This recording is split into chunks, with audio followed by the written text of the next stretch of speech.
Good evening, everyone. I call to order the November Committee Ways and Means Committee meeting. Roll call, please. Chairman Sims. Here. Alderman Gould. Here. Alderman Shelton. Here. Alderwoman Tice. Here. All members present. Item number 2 on the agenda is approval or amendment of the agenda. Have you all had the opportunity to review tonight's agenda? Are there any amendments or changes to be made? Seeing none, any objection to approving by acclamation? That'll be so approved. Item 3 are reports of the committee. I do not have a report other than I wanted to thank everyone for what no doubt was a lot of work that went into putting together this proposed budget. We'll try to be as thorough and efficient as we can, but thank you for that, and thank you in advance for the additional hours that we're going to spend together reading this proposed budget. Bola, do you want to go over scheduling now, or is that something to be taken up down the road? Now is appropriate time to do that, and actually, I have delegated that responsibility to Kelly. Kelly came up with some dates for consideration. Some of the dates that we proposed were Tuesday, November 9th from noon to 1, and Monday, November 15th from noon to 1, if you're available to do afternoon meetings or noon meetings. Anyone have thoughts on that? Yeah, I can do the 15th, I cannot do the 9th. Do either of those work for you? Either works for me. I guess so. We are only needing to look to schedule. I have a hard stop on 2 on the 9th because I have a hearing that I need to attend, but the 15th works for me. That'll just be a full day of alderman stuff since we have a Board of Aldermen meeting in the evening. So the 15th at noon. So That works for everybody? Okay, great. I will put that on the calendar then. Thank you. And then in addition, we have previously scheduled a special meeting for the 18th, Thursday the 18th at 5:30 here, if we need it. That's correct, if we need it. So, but just good to get it on the books. All right, so the scheduling was the only thing I had. Alderman Gould? No report other than I like the new tabs. Makes it a lot easier to look at everything, so thank you for that, because this is a big binder, so it gets confusing. Thank you. Alderman Shelton? No report. Alderwoman Parker Tice? No report. Okay. Item 4 on the agenda is the city administrator report. 4A is department update, fire department, Knox box. He's got that. Good evening. Thank you for allowing me to present this. I will be brief on this topic. I presented this to Public Safety Committee, also bringing it here due to the expenditure. The situation that we are currently in, we did a complete PPE, personal protective equipment replacement program with fiscal year 21's budget. We ordered our replacement fire helmets in April due to reasons that I can't explain, whether it's labor, material, I don't know, some shortages. The delivery has been delayed until next spring, so we cannot complete that portion of the project this fiscal year. To utilize those funds, I'm proposing that we upgrade our Knoxbox system. It's a program we've had in place for many years. They've made several upgrades to electronic keys, which allows us greater access in buildings, greater access by our partners that we work with on a continual basis, Brentwood Police Department eventually.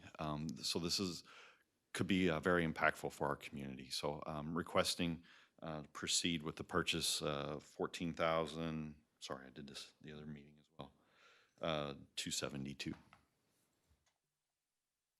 Questions for me? Any questions? I guess at this point, Chair would entertain a motion to approve the reallocation of $14,270 from the Capital Improvement Fund for the purchase of Knoxbox products for the fire department. So moved. Second. Are there any discussion? All right, seeing none, roll call. I don't know if you vote. Chairman Sims, Yes. Alderman Gould, Yes. Alderman Shelton, Yes. Alderwoman Tice. Yes. Thank you. Motion carries. Great. 4B on the agenda is the fiscal year 2022 proposed budget presentation. I'll Shepherd us start. through. I'll start, and then many other people will speak. Thank you for the opportunity to present the fiscal year 2022 recommended budget. I have many, many people to thank, most especially Robin Jones, our new finance director. I want to thank Eric, who is now calling himself the ghostwriter of this document. He spent many hours helping us put that together. And also, I want to thank all the department directors who put a lot of hours and thought into putting pen to paper to reflect the priorities of the city, the priorities of the residents, and it's reflected in what is before you. So despite everything that's gone on since 2020, City of Brentwood is still in a great place. If you look particularly at tab 2, page 18, that really tells you the city's financial picture. You look at, under general fund, operating reserves as a percentage of the budgeted operating expenditures. At the end of this year, we expect that to be 58%. The city's policy is 50%. It was 15% at one point. Then we started paying off our tax increment financing, and new revenue started rolling into the city. So we quickly knew we were going to hit, I think it was 46% when, and I remember the alderman that made the motion to change that was Alderman Wege, to 50%. So now in 2022, with the ARPA funds, the American Rescue Plan Act, that is the primary reason why that is jumping to 63%.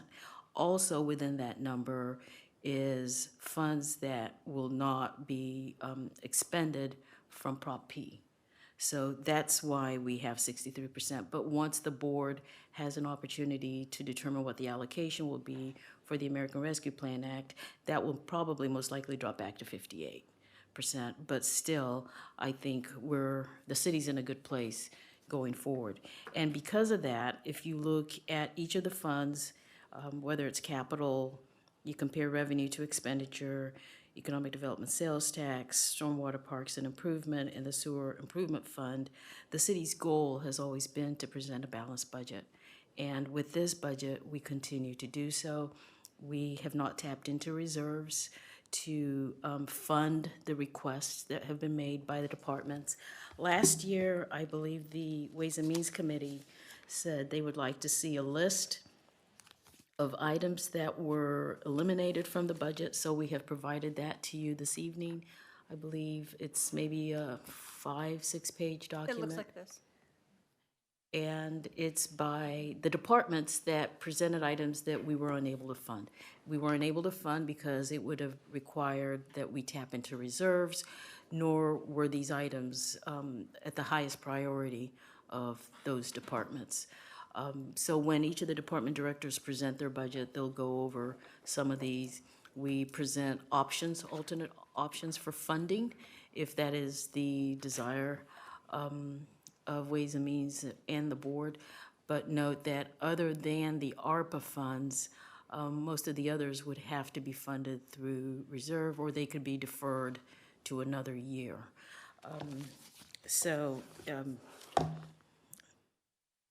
It's a great story for the city. I won't belabor the point, and maybe the first person, Whitney, can present her budget, unless you all have specific questions about the fund balance. Down. The presenters this evening have PowerPoint presentations, so we will upload them to board docs after the meeting. I uploaded 2 of them into Board Docs today, so if you refresh, Is you it- may find them in there. Planning and development and public works, are those Those are And- those are them, these are those. Can I interrupt for just 1 second? Sure. I received a text from one of the aldermen saying that they're trying to log in and view. Is Zoom not working, or everything's working? Okay. Mm-hmm. Is he on? You want me to?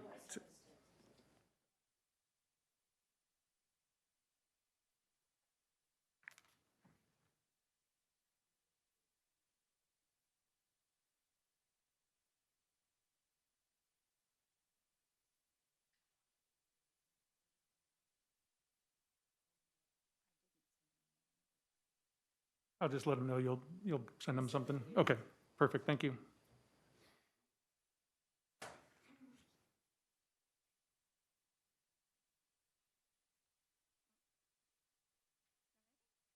Yes, please, Okay. proceed. Good evening, Whitney Kelly, Director of Planning and Development.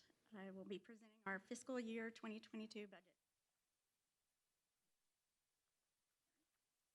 So the mission of the Planning Department is to deliver excellent customer service to the Brentwood residents, businesses, and development community, and to other city departments, providing a one-stop shop for community development, land use planning, zoning, building code administration, building code enforcement, floodplain management, and economic development services. Efficient execution of these services is essential to maintaining an exceptional quality of life for the residents, attract commercial development, and protect private investment within the city. Our goals has not changed over the years. We always strive to provide superior development application processing and permitting and inspection services, improving the quality of department information provided to the public, operate in a fiscally responsible manner, attract and protect private investment in Brentwood, promote economic development opportunities within the city, and promote professional growth and certification of all department employees. Our previous years, or this year's accomplishments include the review and adoption of the new stormwater management ordinance for infill development and implementing the plan review and permitting process for that. From January 2021 to October 1st of 2021, we have seen an increase of approximately 73.5% of inspections from the previous year.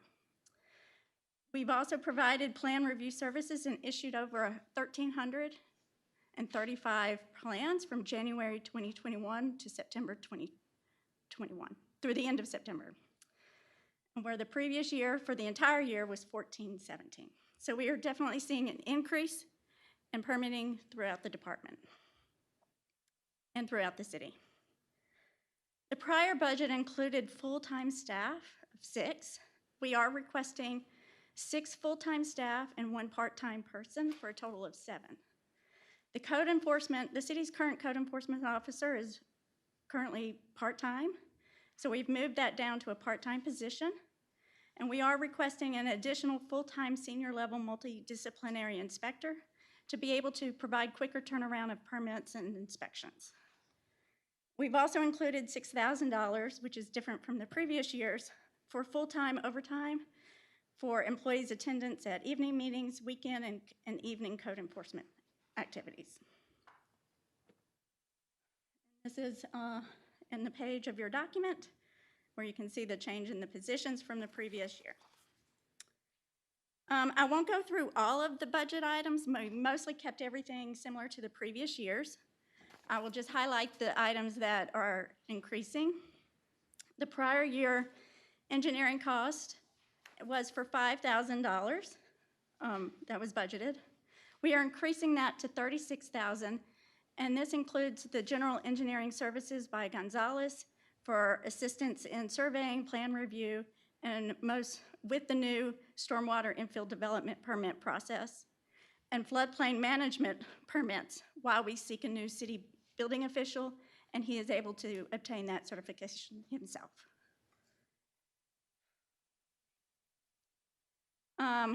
Because we've had a staff turnover and we are seeking new positions, I did increase the travel and meetings budget as well as the training budgets from $35,000 $1,000 for travel and meetings to $7,000, and for training from $2,500 to $3,500, just for the new staff and to everybody maintain their certification. The miscellaneous contractual expenses has also remains the same at $53,650, and this includes activities for the comprehensive plan of sub-plan areas, signage and banners for Henley Industrial Court, branding, and possibly the new architectural design guidelines for the city.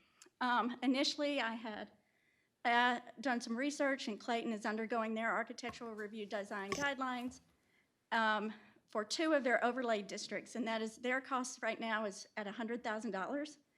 We initially had that in there, but due to budget concerns, we have taken that out of this request, but the board could look at adding that back in when they review the American Rescue Plan Act.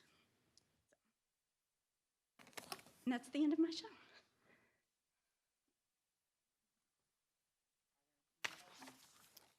I just have one general question. How often do we do the comprehensive plan? Every 20 years? It's Okay. every 20 years. Okay, so we're not So- due for a while. No, we were late the last time, Yeah, but we're gonna be on schedule this time. It's not 20 years yet, because No, it's I been know, since yeah. I've been here. it was, I think, 2015, right? Possibly. Something like that? Yeah. Last time we did it? Yeah. Okay. Thank you. Alderman Tice? So I have several questions. One of them is about the new multidisciplinary inspector. Hasn't there been a position open for a long time? And then, so now, in order to solve a position we can't hire, we're adding a new position, so we have like. Breaking news. We are in the process of making a job offer to fill that position today. That is the open position. The open position, the building official. It's the chief building official, who, our current chief building official has retired and remained part-time. Right. We have been interviewing. We anticipate making an offer this week Yeah. to a new candidate. Right. So the inspector, the multidisciplinary inspector position is not currently vacant. It's filled. It's filled. It's the code enforcement officer that we have, a part-time. We have 2 inspector positions. They're both filled. The building official is vacant. The permit tech is vacant, and those are the 2 that I was referring to. It takes a while, you know, and you want to make sure that we're extending an offer to the right candidate. And I found that when I'm in a hurry to fill a position due to desperation of workload, tend to make mistakes. So we've allowed those positions to stay vacant and use the on-call engineering to fill the gap. And as you can attest to the conversations that have been happening at Public Works Committee, everybody's seeing the consequence of that. And we're hoping that by filling the building official position and adding another position, a 3rd position, it will allow us to change the narrative. The workload has increased, which is why I asked Whitney to provide you with the data. And if you look at the back of your binder, I think Public Works Committee also asked for this. We've included the data for the year that shows the number of inspections, the number of permits, so that you begin to understand the workload. It just did increase because of COVID. This trend started in 2019, if not before then. So then, kind of going along with that, one of the discussions that's been happening at the Public Works Committee has been whether we offload the commercial inspections to the county. And I know there's all this discussion about, well, we can't do it because it's different codes, and I'm not really sure I buy that yet, but it seems like we're hiring somebody in your department and then someone in the fire department, which is also a fire marshal, which is also going to do inspections. So we're hiring 2 people when the Public Works Committee is still discussing whether this makes sense for Brentwood to keep the commercial inspections. So I guess I'm just wondering about the timing of putting these 2 people in the budget when the Public Works Committee is still, I still sort of feel like this is an open item. It is an open item, but if there isn't a closure to this open item anytime soon, the narrative will continue. So maybe we just need to go back to Public Works and there needs to be some sort of final direction. I think the recommendation from staff has been happy to offload the commercial inspection to the on-call or the ICC. So that that part of, you know, when we, for instance, if the kitchen conservatory comes online, it won't be staff necessarily that will be doing that. It would be the on-call. We can only share what we know and what we hear. And what we're hearing regarding commercial, not commercial, but county services is that they're on 2015. We're on 2018. What we hear is that, Yes, I'm sorry, 2015. so you can't just repeal one or the other, you gotta repeal both. So, do you wanna speak to that? Yes. The majority of the permits coming in now are residential, and that's where we've seen the majority of it. The commercial is a smaller part of it, especially the MEPs, the mechanical, electrical, and plumbing. We have the 2018 code, and the county's on the 2015. And I can ask Ronnie to come up here to address it, but there are significant changes between the 2015 and the 2018, particularly regarding life safety and fire code suppression between those two documents, and there's a concern about going back. Additionally, when you're more than 2 years behind the latest cycle of codes, that negatively impacts the city's fire insurance rating. So all of those codes that are on all of the cities that are on the 2015 are in the process or starting the process to adopt the 2021 for that reason. So if we do go to the county, I just feel like it would be best to step in line instead of repealing, going back to the 2015, and then we'd have to repeal that again and go back to the 21 when the county adopts the 21. So I felt like that we need a better, with the chief building official full-time, we would have him be able to provide what those key differences are between the codes, and he would have time to assess our current load and what is the best way to move forward for the city.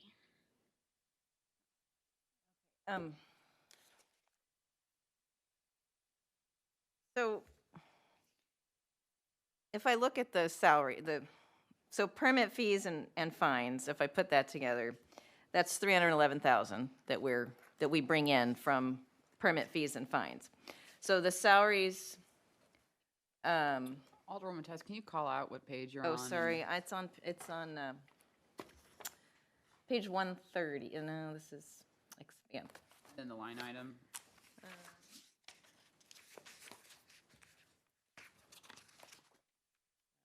I just find did it'll go this. faster if we all try to do Yes, that. it would go faster if I had not made notes. I probably did it up here. Well, how about someone,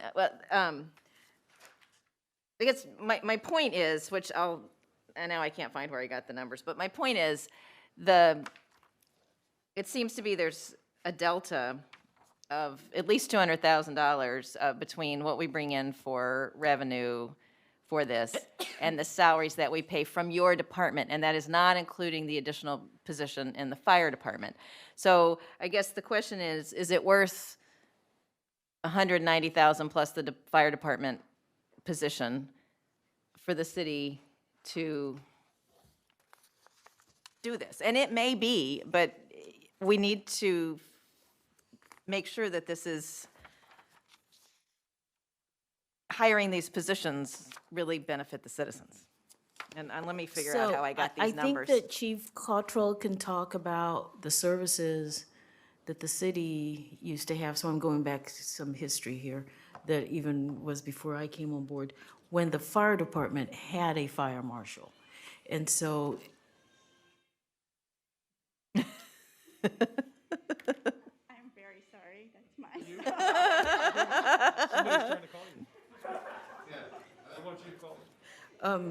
So, Ronnie, do you want to come, because the city used to have a fire marshal, and so the burden of that additional work wasn't put on planning until there were some things that happened that caused the position and the person in the position to go away. So the city never accounted for the loss and just took on that responsibility. And what we have found over the years is there has been, I'll let you take it from there, a gap in services. So this is a time to reassess that.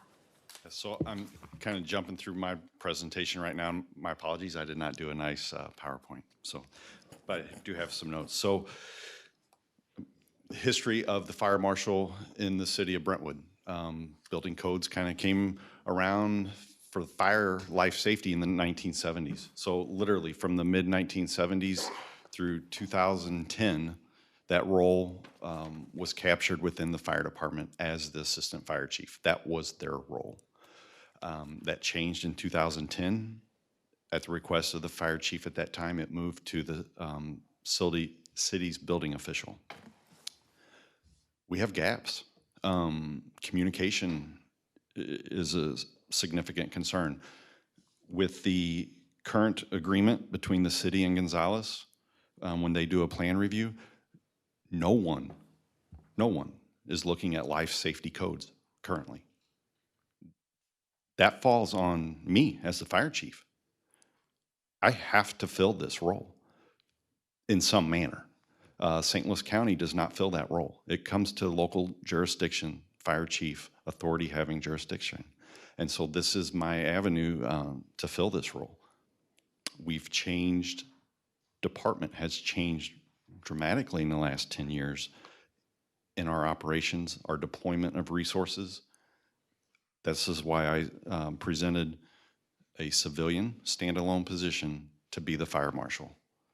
They do the plan review, they do the inspections. They look at it from a firefighter perspective of the standpipe needs to be located on this side because of the way we stretch our hose lines, as an example. So I have a few other highlights, but that's kind of the basis of the conversation right now. Is that primarily for commercial? Yes. Or, okay, so it's. Yes, primarily for commercial, commercial and industrial. For residential, it's for apartments, multifamily living space. I guess, maybe I see Alderman Weggie is here, but I would appreciate a more thorough discussion of this, maybe at the next Ways and Means Committee. I don't think we can, I don't know if we can solve it in a week, but I feel like this whole permitting thing has a lot of dominoes, and we're standing up these dominoes and we haven't made a decision. That's bad. Anyway, we haven't made a decision at that committee, and we have staff positions being proposed here when I feel like that committee is still having a very long and drawn out discussion. Well, I would note that, I mean, it's a budget, we still have to approve hiring. I mean, if we're not going to, if Public Works isn't gonna go forward, I think we have to have a plan in place. I mean, we're not saying we're gonna hire these people, we're budgeting for it. And I think if you will have the opportunity to, noodle on recommendations regarding who does the permitting and who's the inspector. And if you decide that, we're gonna offload this to St. Louis County, or that's the recommendation coming out of Public Works, well, then this money's not spent. But we have a plan in place if you decide that that's not workable. Well, I think that's great. I think often certainly when positions are put in, it's not like we usually rescind a position. So it would have to be maybe a request with the budget that these positions aren't hired until we solve the. And that's the only statement that needs to be made, and the board has made that in the past on different other items. Okay. Until we give you the green light, don't either purchase this item, or in this case, don't fill the position. I don't have any more questions. Questions? I have one follow-up for you, Chief, on that. If we did decide to outsource, say, commercial or mechanical and electrical to the county, you would still need a position to do the fire inspections, is what you're saying, because they don't Correct. provide that? Correct. Okay. So the funding of and I know we're still kind of talking about planning and fire at the same time, but planning, 100% of that is being funded in the general fund, and the fire marshal is being funded through Prop P.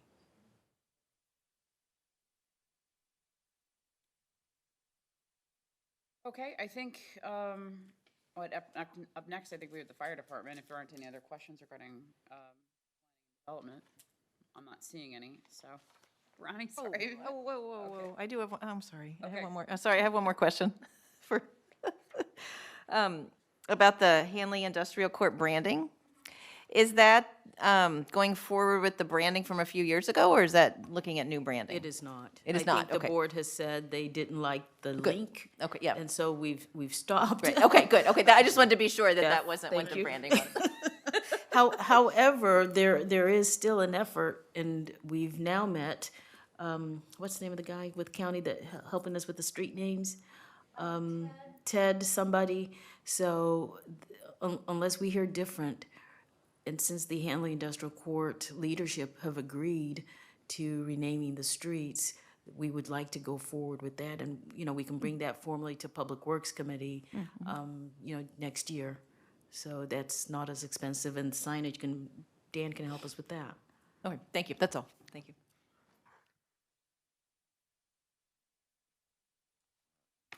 This again. I too will start with a mission statement and our goals and objectives for fiscal year '22.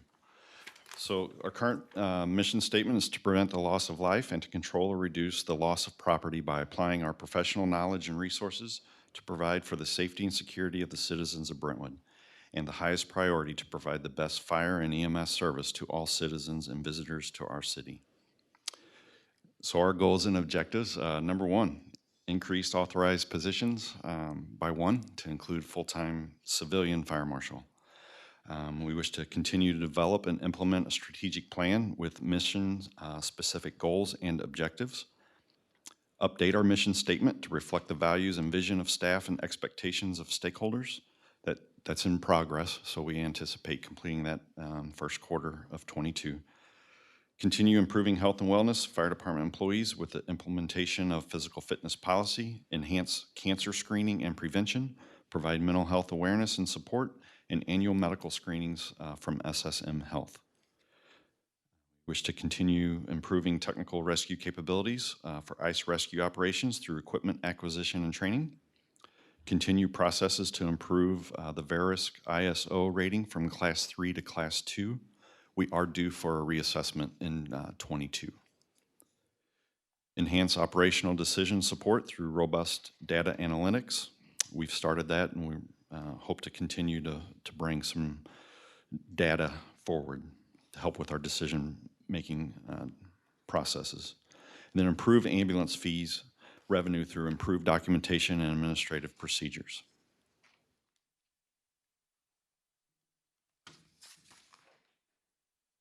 We have made several accomplishments on our current budget year, which included the retirement of Chief Curtin and appointment of new fire chief and assistant fire chief.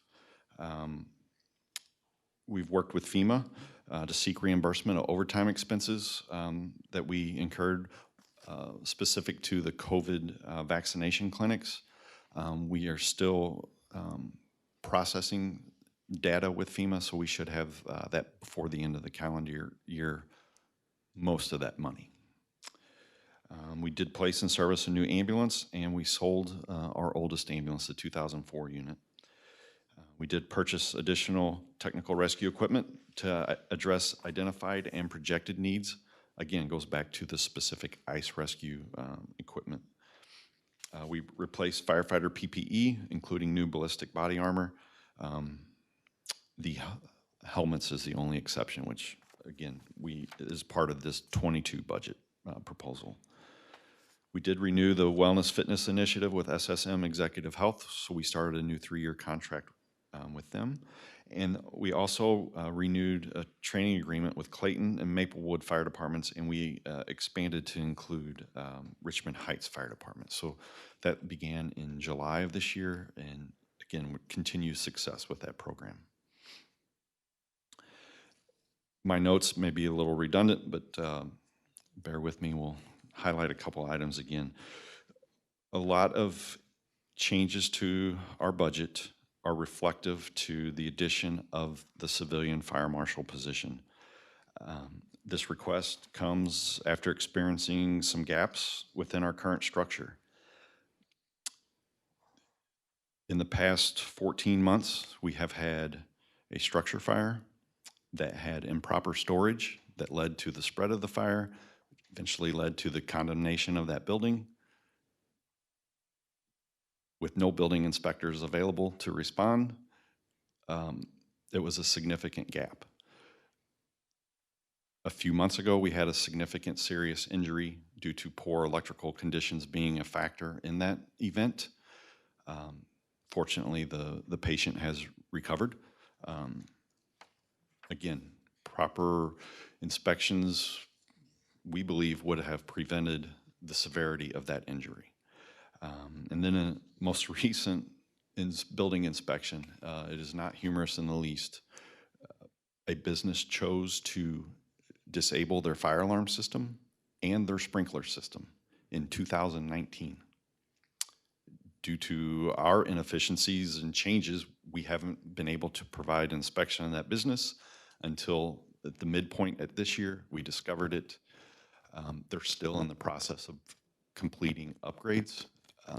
But these are highlights of some significant gaps that frankly fall on my shoulders that we are currently addressing. The addition of the fire marshal will close most of those gaps we believe. So to answer the question of why the additional person, why can't we do it with our current staffing? The model our department has deployed, the community has changed. And I say that in looking at data for the prior 4 years, we run 59% of our calls during business hours. So any given day from 8 a.m. to 5 p.m. is the hour set that I took. We're running 59% of our calls. That's also the time that we're doing our trainings. We've increased our trainings threefold, training hours from 2010 to today. So the demand of service on our personnel prohibits them from completing regular inspections. They continue to do inspections and pre-plans. We just can't keep up. One data set that I use is a local fire district. I know it's not a municipality, but it is a district, has the same number of occupancies that we have in the city of Brentwood. They have 1 fire marshal and 2 inspectors covering that same space, where today we do it with our on-duty personnel. So that's just one comparator that I looked at for number of inspections due in an annual year. It'll also, this role will include our community risk reduction programs, which could look like working in multi-tenant residences. If we were to have a proposed nursing home, for example, doing fall prevention, making sure the elevators are accessible for our stretcher. Just things that perhaps other inspectors don't look for that are life safety concerns. The second area, I will get to my funds in just a minute. The second area that we're focusing attention to is the professional development and formal education of our staff. Fiscal year 22, we will have 4 personnel that are enrolled in college, 2 in 4-year institutions and 2 in the community college program, just to build their foundation. And we're working to build our future leaders within our department. We're seeking professional development opportunities, which includes sending personnel to the National Fire Academy. Both what I've discussed, fire marshal and professional development, will have a positive impact on improving our ISO rating from a 3 to a 2. Let me get to my budget numbers. And I am referencing page 99.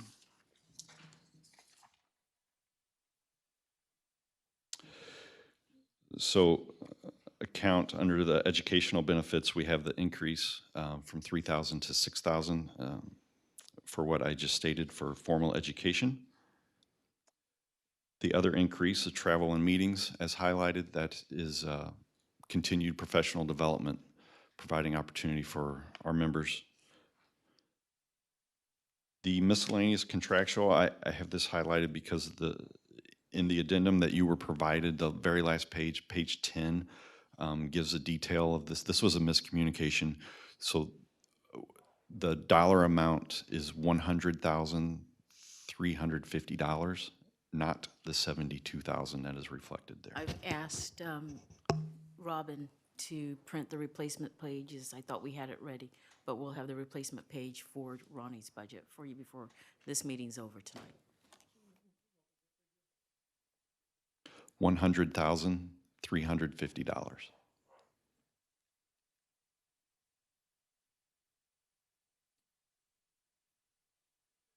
We do have a 50% increase for our dues and subscriptions, and that is tied directly to the fire marshal role to give access to the national codes, electronic formatting. The supplies and materials, that has an increase from this year, and that is reinstituting our community involvement programs, our community outreach programs, including our open house and fire prevention activities, which was cut out of the 21 budget. Those are the highlights out of my operating expense. I'll proceed down to capital. So I'd proposed a few items under our capital. One being a new program, the building gear storage and cleaning space in the station, and this is for, primarily, this is for cancer reduction measures, to put a ventilated building, or ventilated room within our building with an extractor so we could wash our gear. It's out of the engine bay, away from the diesel exhaust fumes, away from any daylight. That has been pulled off and recommended potentially for the ARPA funding moving forward. Also recommended for the ARPA funding is the utility vehicle to support off-road access throughout the city. As we saw that nice presentation Monday evening, access in the parks is a concern of mine moving forward with the trail system, and I want to make sure we have this quick access.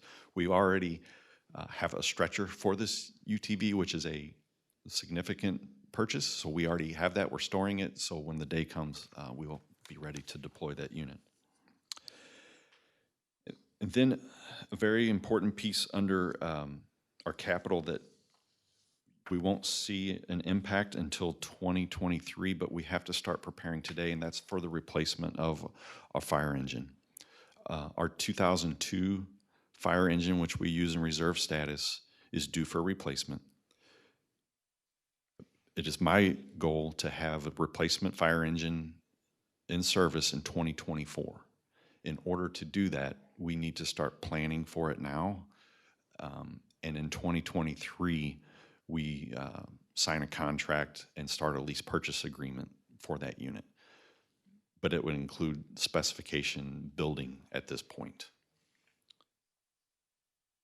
The other items remaining in fire capital include the helmets, as we've highlighted a couple of times, and some cardiac equipment for our ambulance. So we have one monitor that we just took out of service this week.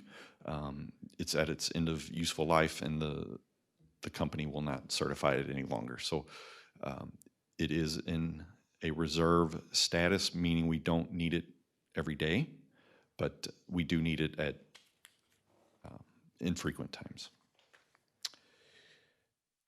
Without being able to use Prop P money, so that has been zeroed out from anything other than salaries from the fire department. That did create a slight increase in the miscellaneous contractual higher up in the operating budget, because I had right at $20,000 for IT contractual services that I had to move elsewhere to maintain service. That's high level of my presentation. Unless you have questions. Alderman Gould. Yes, related to that, so looks like there's also some IT or copier lease and there's an increase there. And the percentages say 0% on change. Shouldn't those be 100% or? No, because that was primarily budgeted in MOE, municipal operating, Oh, okay. which is under admin. So gotcha. now we have separated them into individual departmental budgets. Okay. So the increase of that plus the fire computer, is that because of Prop P capital improvements shifting to all? Okay.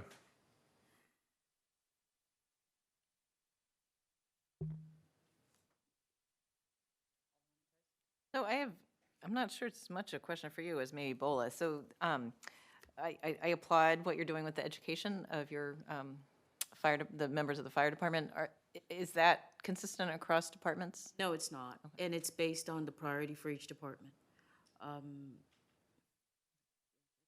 Good answer. Thank you.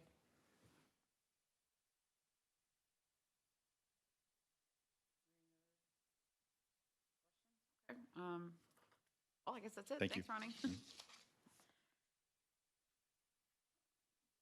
Next up, we've got Public Works.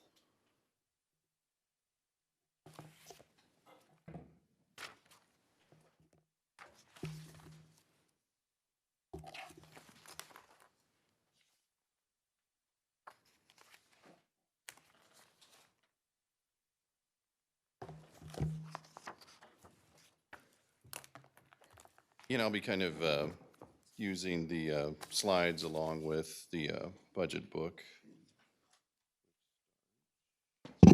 Public Works is 12 on the tabs. Our mission statement, goals, objectives, they haven't changed dramatically, so I didn't even include a slide on that.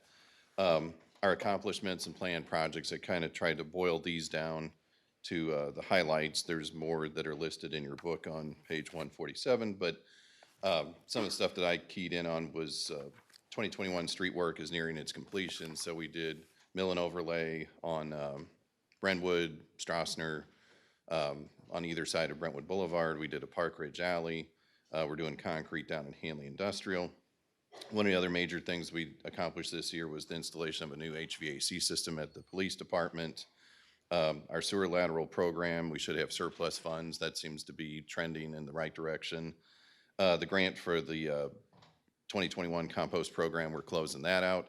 We received another grant for 2022, same program, same everything, even same amount, $7,000. Sanitation truck number 2, we replaced that with a new Peterbilt truck so that we can continue having reliable sanitation fleet.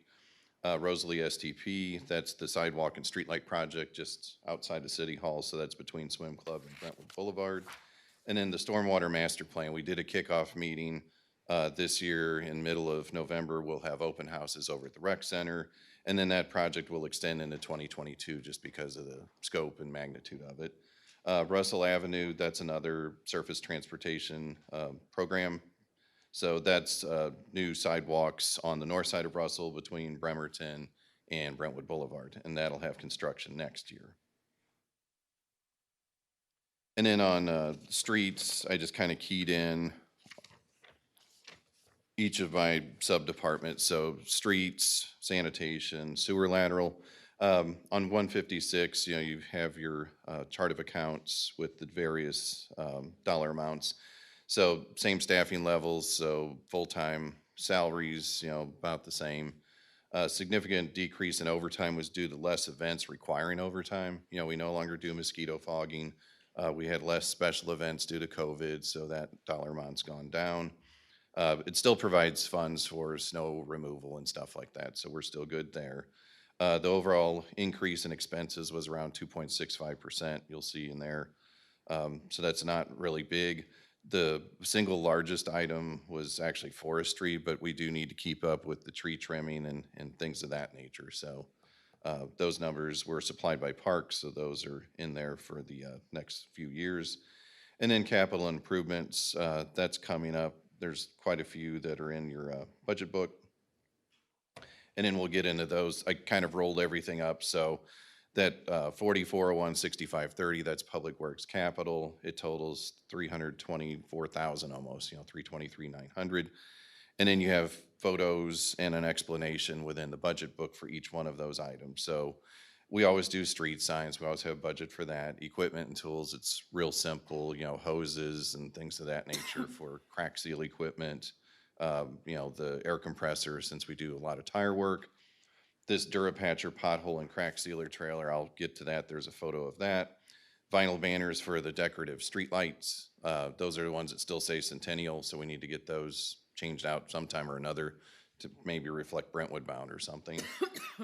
City Hall, first phase of the roof replacement work. This building was put together in phases, and the roof, of course, was put together in phases. So there's certain areas we've done inspections with a couple of contractors, so we know costs, and we know we can't afford to do everything at once. So we were basically breaking this down into smaller elements that we could afford. Same thing with repaving, but we'll get into that later. The City Hall replacement of the north side staircase, that's actually in my 21, but I know we won't get to it in 21, so it's a carryover into 2022. Strassner, we had broken the phasing of the fence that's over there by Memorial Park. So we have money in this year's budget, next year's, and the next two after that because it was such an expensive endeavor to do fence. And then design services for the Public Works and Parks office building, which eventually, hopefully will get moved into. This Durapatcher, there's a photo in there, but I thought I'd better explain it since it's a significant purchase. It's $62,100. But what it does is it allows you to fill potholes with hot mix asphalt. That's the HMA.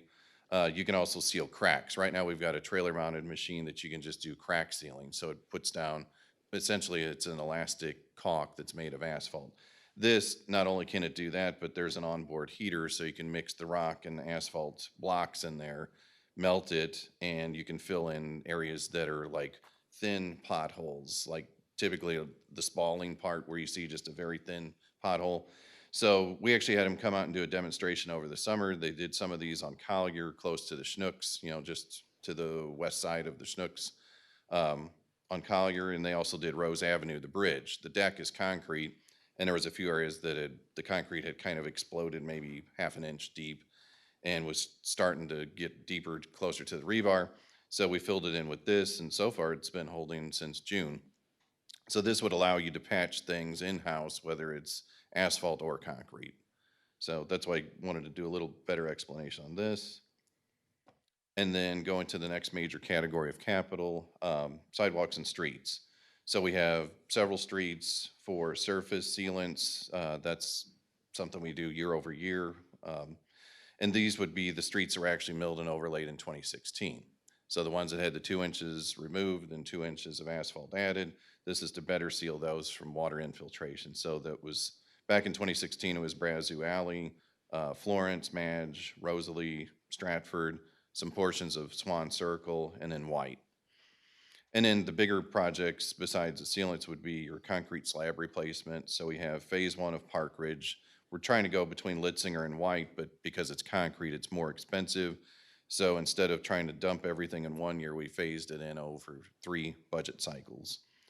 And then mill and overlay of asphalt on Evans. Evans going from Brentwood Boulevard into the villas, that actually still belongs to the city. Evans Avenue actually turns and goes behind the Joseph White building.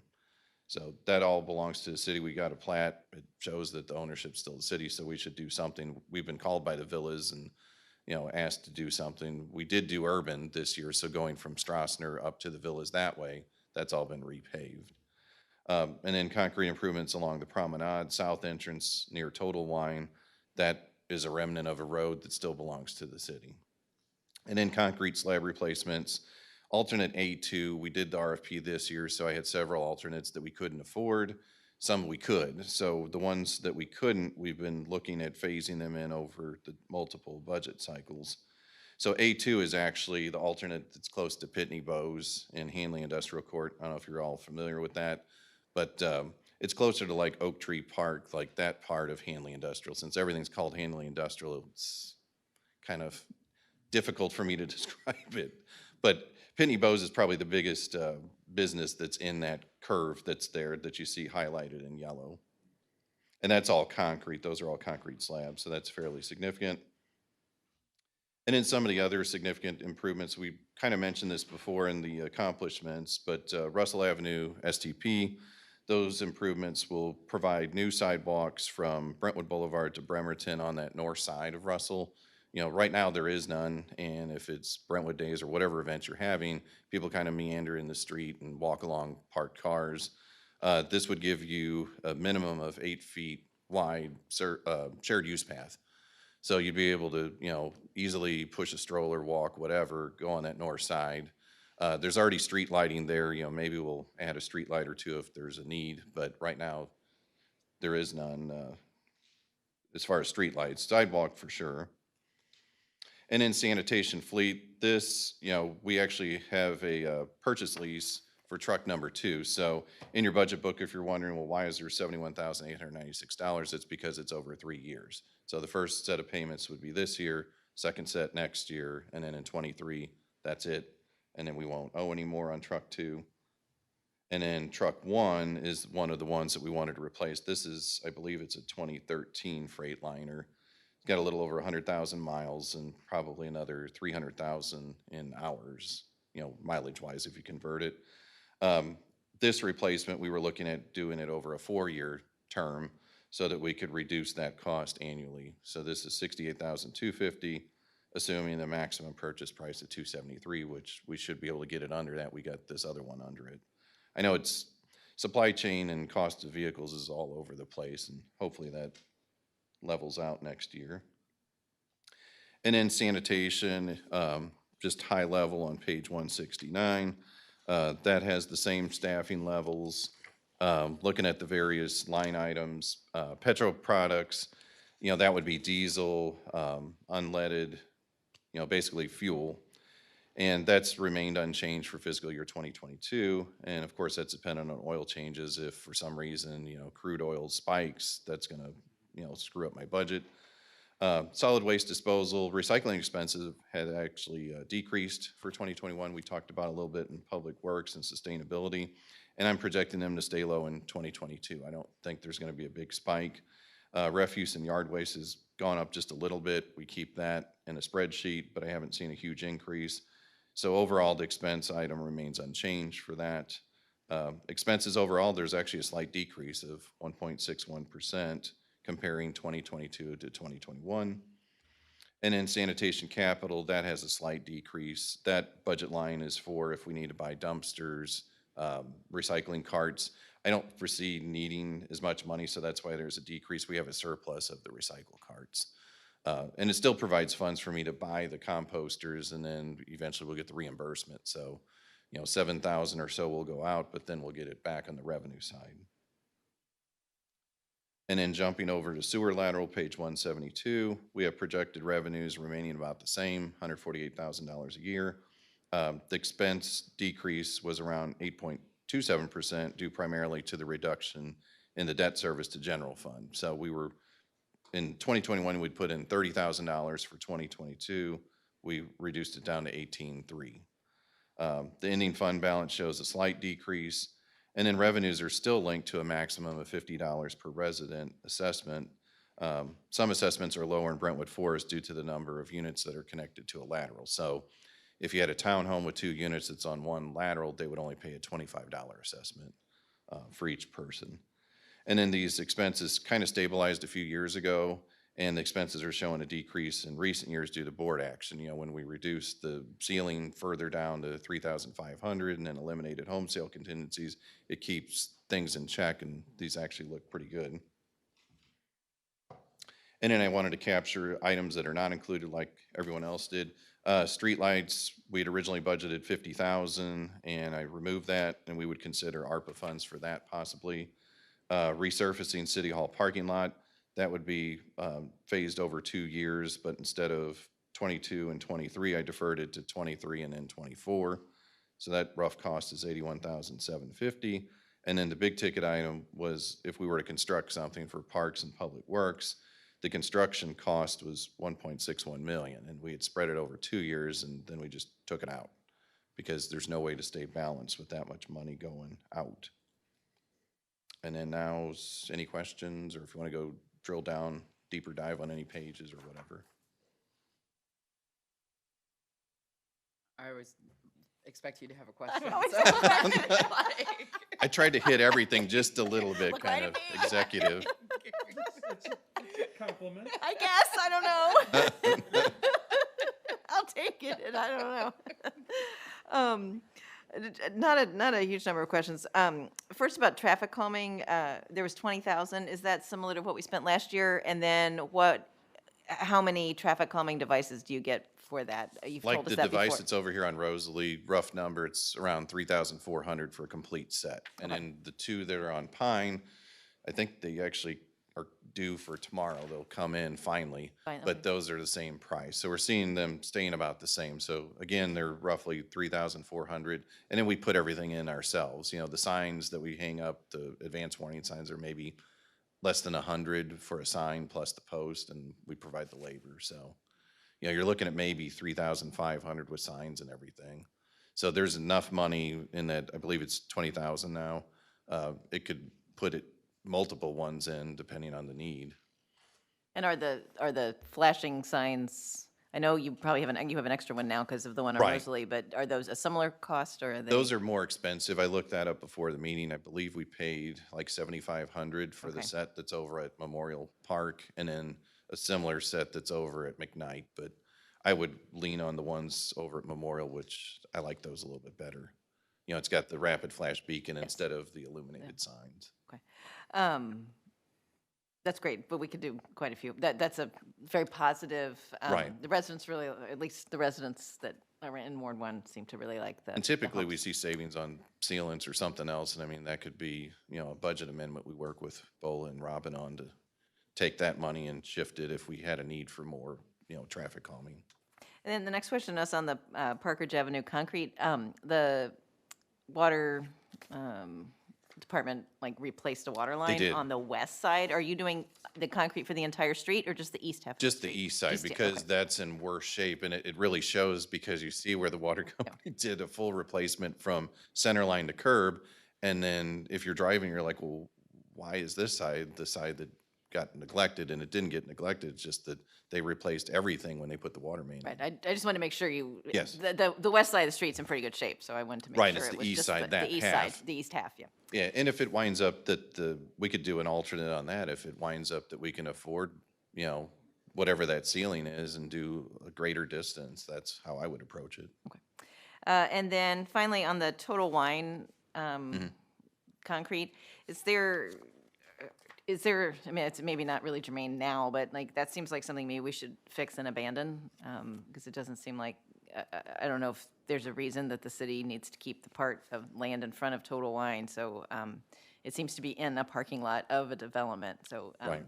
that- Yeah, we had TWM did the survey, the boundary survey, and actually the property corners of the old street end like right by PetSmart. It's crazy, you know, it's like, I always thought that it ended at the fancier monuments, you know, those stone monuments. And that's why we replaced it up to there when we did it maybe in 2016 or 17. But I had a call from the developer, the management company, and they said, hey, how come you haven't taken care of this? Like, well, that seems odd, that's parking and, you know, travel lane. But whenever we drilled down, it actually is the remnants of a street that never was abandoned. And, you know, if you put yourself in their shoes, they're not really interested in letting us off the hook yet. I think Right. if we pave it, then maybe that can be part of what we do is, Yeah, you know. it seems like maybe we should pay to pave it now and then try to abandon it, because it does seem to be something that is in that, in that development, not keep the future costs. And that's all I have. Yes, on the traffic calming stuff, and this may be more of the public safety committee, but how have from residents' perspective, I think we've seen positive feedback on the speed humps, but how, we were looking to do some data or see how it's going to work with some of our trucks and, you know, fire engines and things like that. Everybody, are they seeming to be positive and going in the right direction? From a resident standpoint, everybody commented that they liked them, at least the ones that commented us. From fire, I know we had the fire go out there before we mounted them, and I believe they're fine with them. Yes, we're navigating it just fine. It's not been a hindrance to date. The ones that are in place, we've been able to navigate just fine. Oh, good to hear that. I had a couple of questions and now I've probably forgotten some of them. On the Strassner yard, this is more for a conversation that I was considering having with the Parks Department, but how much of that space do we actually utilize that's being kind of Oh, within the confines of the within the fence? confines of what we're fencing in on Yeah, a what's regular back basis? there would be, like, there's a dumpster for yard waste, there's a dumpster for households, so like tomorrow's households for Ward 1. So if you put out your mattress or whatever, we haul it there, and then the roll-off company removes it. There was space for the band trailer, bandwagon, that can fit back there. It goes back, it's kind of narrow, but it's deep. So a lot of times they'll mulch stuff up, like whenever we had like a lot of storm damage, they were able to just kind of drop limbs and mulch there and have an extra yard waste dumpster there. I was envisioning that we would realign the fence panels to give us a little more efficient use of the space. There's a couple sheds there. One has like straw and some other simple stuff. The other's for sanitation. So there's a time clock in there, and they keep the electrical extension cords, for lack of a better term, but to plug in the diesels.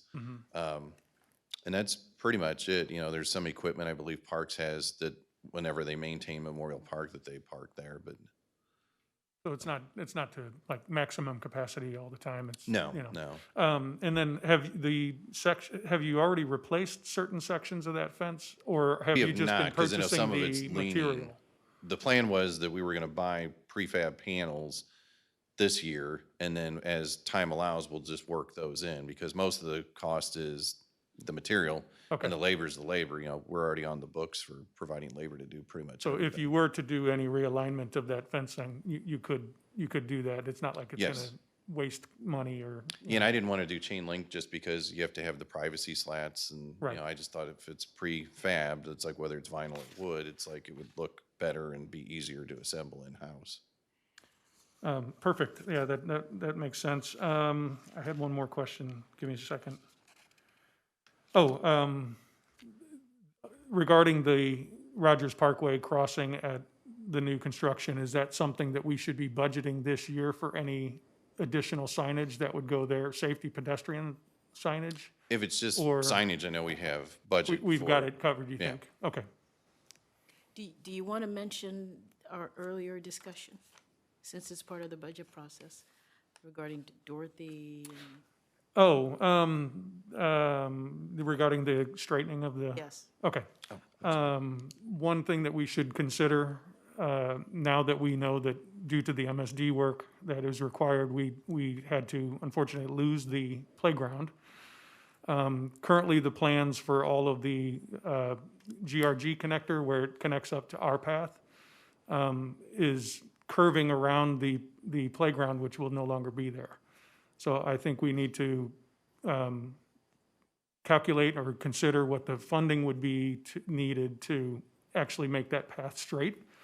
Not only is it, does it look like we've thought it through, but it also provides a lot better safety for people as they come up, navigate to come up at that crossing, as well as the path right now. There's no distance between Dorothy and the path when you get near where it pushed up. And so I think we should consider spending the time and money on that when we do the construction on everything else to straighten that out. Okay.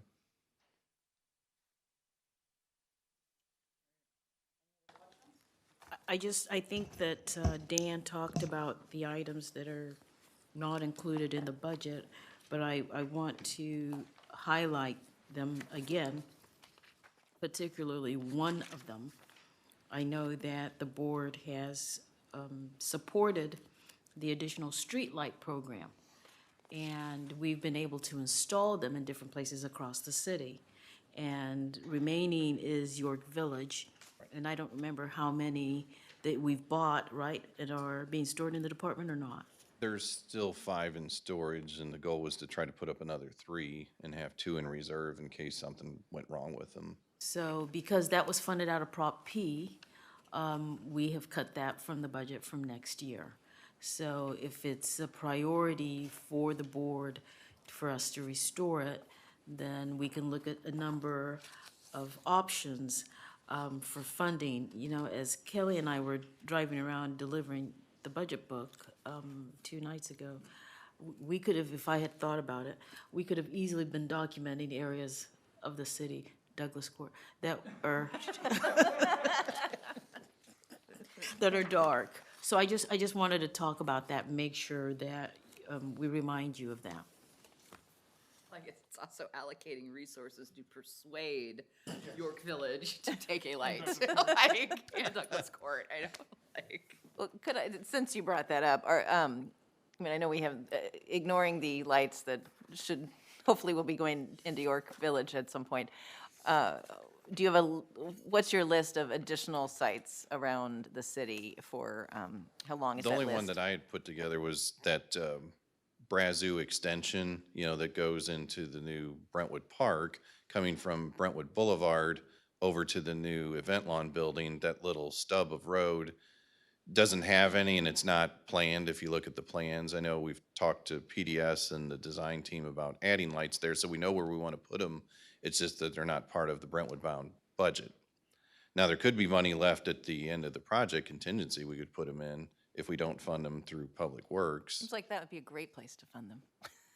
Yeah, because we even figured out General fund. which pole we would pull from too, you know, because you can actually like run a conduit down and it won't be metered. It would just be a flat rate street light, just like the rest of them around town.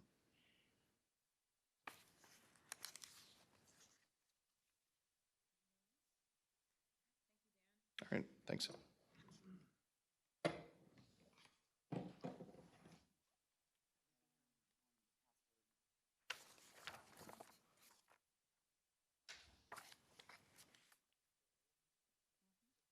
Was that, it looks like that was. Those are scheduled presenters for this evening. If you just want to hear me talk, I could talk about the budget. But, so then we have another group of presenters on the 15th, Parks and Rec. And I know, Fire so it department. says, I don't know, it's just a typo, Monday, November 18th, but it should be at 5:30. But our next meeting is Monday, November 15th at noon. Correct. Here.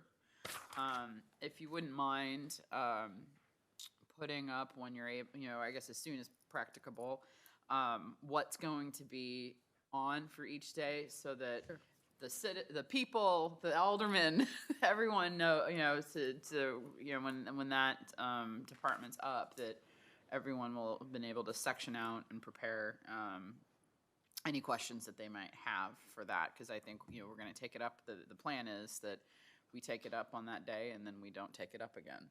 And then I will defer to you in terms of how you think the department should be divided. Okay, sure. Right. Since I am not on Zoom, I can't see who is in the audience, but I can see that my fellow alderman is in the actual audience, and if there are any aldermen that have questions, I would certainly recognize them. Not to put you on the spot, Alderman Waggy. I don't know, you know, I thought Alderman Lockmiller was I'm not able to joining, tell. and he did join, but is he on? He's on? I don't. If they have no questions, then we'll have no answers. But I would guess make it known if, you know, I would recognize them if they have questions, if we could, so we're better able to work through the topics. All right, well, good, that was, Is there direction, obviously, there needs to be, and we have an opportunity to continue this discussion at Public Works Committee coming up, I think, next week, regarding the 2 positions, but staff needs direction. I would say from my perspective, you know, what a timeline for Public Works to make it, I mean, because I'm gonna resist with all of my abilities to wade into, I leave that issue in their capable hands. But if there's something, we gotta make a decision in 3 months, I don't want an artificial timeline, but a reasonable one, or one that makes sense, where if that's not possible, we know and know why, and then go down the other path. But that's something that's taken up the next. Sure. Oh, perfect. Yeah, I would say maybe the Public Works Committee discusses it next week, and there might be an ability to have some sort of further recommendation on the 15th, or the 18th, or, prior to it going to the big board. Is that something as a practical matter that can be like, I just haven't waded into that issue. I mean, as a practical matter, like, would we be in a position to have that decision, like, we're going to abandon? I don't know. It depends on the committee. Well, great. I await your your recommendation. That's all I'll say about that. Okay. Well, if there's nothing else, let's see. The next item is item number 5 on the. I think we've concluded 4B. Item number 5 on the agenda is citizen comment. Do we have anyone out? I guess that's a good sign when people don't come. I'll take that as a feather in my cap. So there's seeing no citizens who wish to come forward for comment. Item number 6, so entertain a motion to adjourn. So moved. Second. All right, all in favor, say aye. Aye. Great, thank you, everyone, and thank you, everyone, for putting very, very detailed, very organized presentations for this evening.